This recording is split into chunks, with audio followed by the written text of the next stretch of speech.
All right, here for the Daily, talking about the WSL, which starts on Saturday with United versus West Ham at Old Trafford.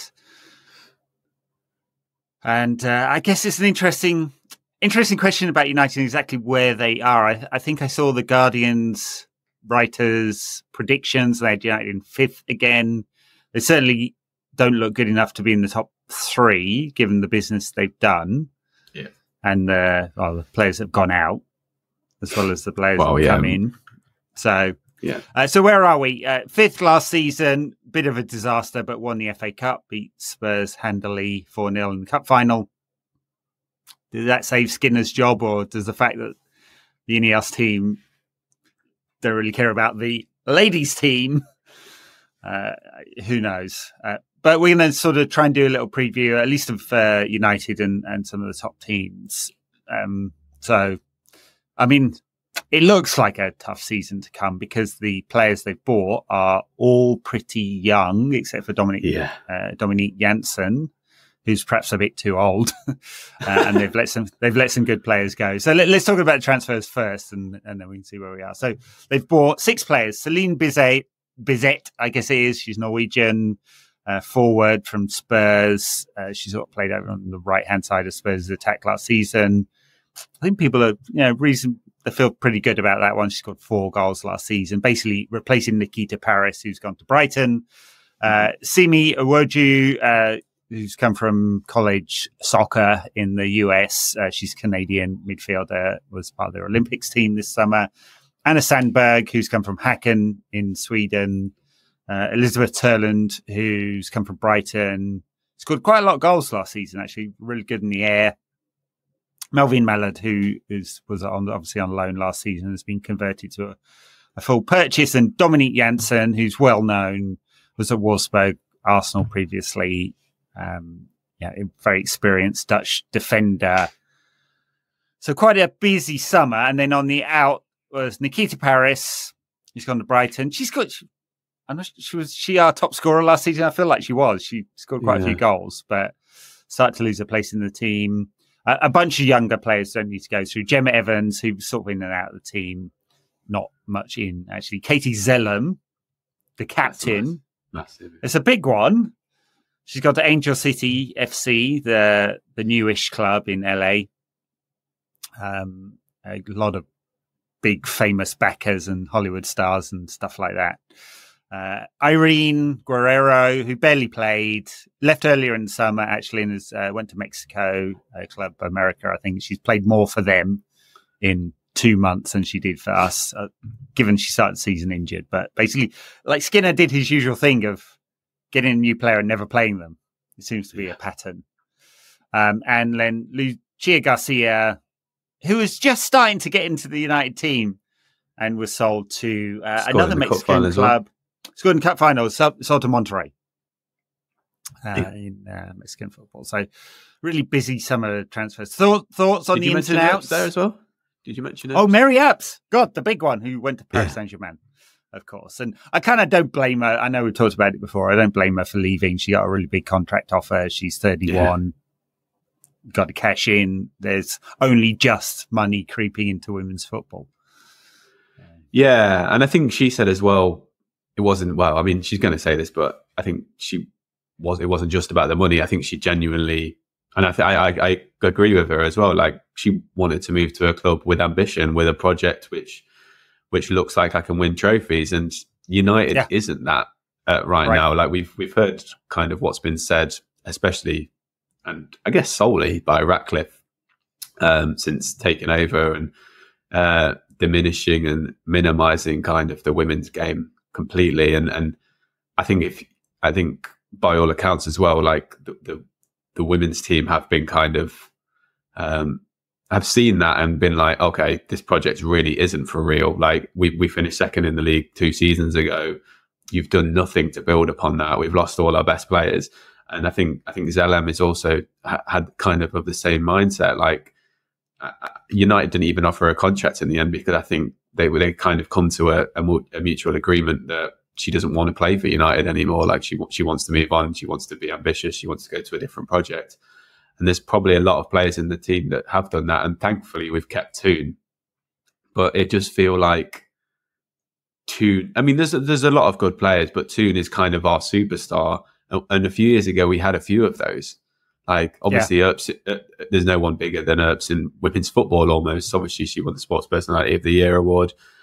Russo, who was obviously such a gem, especially for the England team. And obviously, she went as well. And now to lose our captain and the most notable women's footballer in the world in the same summer, it does kind of speak to where the women's team is at the moment. However, having said that, I mean, Mark Skinner, like you say, was fortunate to keep the job a bit, literally the same as Ten Hag, won the cup final and kind of was given a contract extension. But he's been like, I read a few of his quotes from the media day, and he's just being a company man because he's just been rewarded with a new contract. But he's kind of saying, like, he's had a lot of chats with Barada and Ashworth since coming in, and they're like fully behind the women's team. And he's kind of spoke about the move to the poor cabins and stuff, and said, "Oh yeah, it's lazy journalism, and we're actually grateful to be there." And like, there's other talk about when they had to go on to St George's Park and play there and do the training there because there wasn't any room at United, and he's kind of seen that as a positive. So he's kind of come out and been very optimistic, and like the new players, it's great to have such a young squad, because I think United had the oldest squad in the WSL last season. But like, it feels like you're painting a very different picture to the picture that's kind of being described and the rumours that are coming out of the club right now. And obviously, like, people always want to diminish United, but it does feel like, I mean, we've diminished ourselves really, and therefore the media reports are kind of logical from what's happened at the club. Results on the pitch will dictate whether that's all true or not, right? I mean, the facts are they aren't able to use their building all the time. I mean, apparently the facilities are not bad, and they can use the main building as well, the gym and the sauna and the showers or whatever. So I think it's not as horrendous as it has been, the kind of thing that forced Casey Stoney to quit. Yeah. But like, the optics have not been good, especially with the way Ratcliffe has sort of talked about it. I'm sure Barada and Ashworth are being professional, but there's an awful lot going on at Manchester United. Men's team, issues with the coach, transfers, their stadium development project, and then the women's team does feel like it's sort of a afterthought. I'm sure the club deny that. Skinner, I mean, he's toxic personality, and he's not well liked by the girls. I have asked a few people who are closer to this than me, and they've all said the same thing. So if the results don't go well, I would not be surprised to see the season sort of collapse. And United are in a position where there's quite a few teams around them, like, trying to compete. Liverpool, obviously, Liverpool and Spurs, both in that, maybe Aston Villa as well, all sort of competing for that 4th, 5th, 6th, and trying to put pressure on the top 3. But the top 3, so, I mean, City have got Vivian Miedema and Bunny Kawaja, like, 2 of the finest strikers in the world football. Chelsea have obviously they changed manager because Emma Hayes has gone off to the US women's national team, won the Olympics straight away, and Arsenal, but they've all bought sort of bigger names, I think, than United, and more established stars. And so I think there's a sense around the women's game that perhaps they're moving away from United even more, and we're not playing catch up in the way we could. Charlotte Harper was on the Talk of the Devils pod, said kind of similar things, I think. And so seems like the smart assessment is that United are just not competitive at the moment. But there's some interest in, like, the players they've brought in. I mean, there's some good players there. It's just, are they top level? Probably not.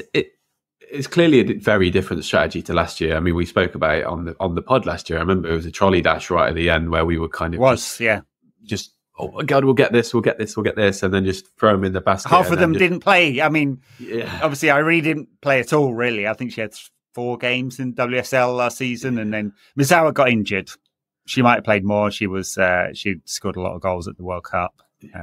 But whereas, like, this project seems like it seems like a kind of wise idea to go for the younger type of player, obviously, apart from the one outstanding one, but to obviously go for players that are going to develop and potentially become stars.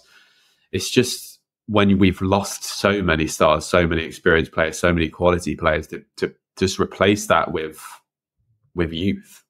And then obviously Letizier's been made the captain at 22, huge move, and it kind of, in some ways, it's a potentially a move to the future, and we've obviously seen with United down the years that it can work by like relying on kids and relying on the youth and stuff. But you can very much kind of paint the narrative that United are basically becoming less and less bothered about their women's team, and therefore all of the people who were invested in the project, because we had such momentum, like to say, because it's how long have we been around? 6 years. 6 years, yeah. 6 years, and getting better every single season, pretty much. And obviously to get in second place, and you've got to build on that. We had the players to build on that. We had the fan base as well. Were really getting behind us. And I read today that only 12,000 tickets have been sold for the opening game of the season, which is, I think, something like less than half of what we sold for the last game of the season, where we got battered 6-0 by Chelsea. Yeah. I think that's maybe a clear indicator. Obviously, like, it's Chelsea, it's a different team. It's not as West Ham aren't as big, especially in the women's game. They'll sell a lot of tickets late, but I mean, it's been the kind of pattern with the women's team at Old Trafford anyway. It's not been massive crowds. I mean, decent crowds, but not quite like Arsenal filling the Emirates. No, and partly that's like the history with the women's team. They've got to build the fan base, and it doesn't help playing at Leeds Sports Village, which is miles and miles and miles away, and you really have to be committed. They've not built that fan base as a result. And that's hopefully what will happen with... I mean, it is too early to say what's going to happen with the women's team under Ineos. Like, Ashworth and Berardi, I think, do have a track record of developing the women's game, especially like Ashworth at Brighton. Brighton's have a really good women's setup. They've developed some really good players. And obviously with England as well, like, Ashworth was part of what went on with the women's team there. Therefore, it is too early to judge. Obviously, we've had the worst PR man in the world, Ratcliffe, coming out and basically talking nonsense about the women's team, and hopefully someone slapped him on the wrist and said, "Come on, mate, you need to do better. Grow up, granddad." Yeah, yeah, kind of thing.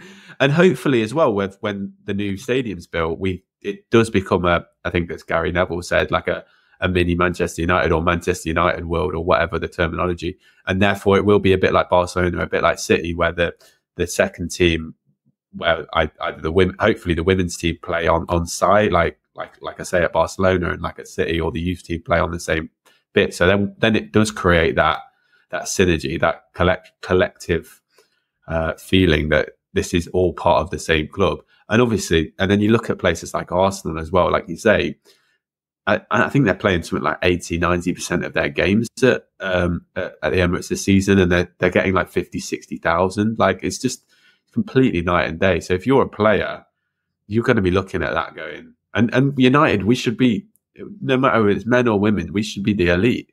And to be kind of just second class, it's just not good enough. Well, and it's antithetical to what Ratcliffe has said, is that they want United to be elite.